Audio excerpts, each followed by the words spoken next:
మాటలతోనే ఏ బంధమైనా నిలబడేది, నాశనము అయ్యేది. మాటలు కుటుంబాలు నిలబడతాయి, కూలుస్తాయి కూడా. ఏ బంధాన్నైనా విడదీసేది, కలిపి ఉంచేది మాటలే.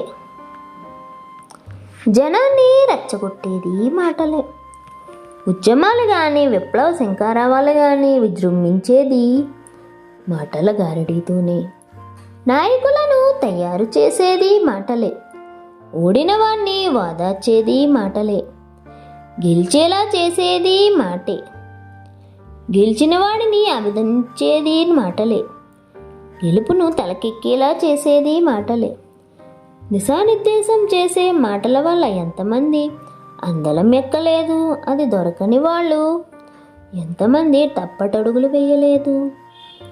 పట్టుదల కలిగించేలా దృఢ నిశ్చయంతో అడుగులు పడేలా చేసేది మాటలే.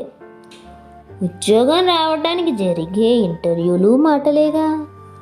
అక్కడ గెలుపు కోసం కేవలం మన మాట తీరు మీదే ఆధారపడి ఉంటుంది కదా. బంధాలు బీటలు వార్చి అనుమానాలే మాటలే.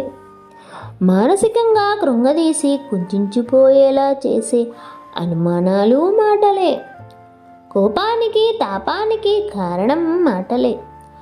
మాటలకున్నంత శక్తి ఎవ్వరికీ లేదు, కాదంటారా?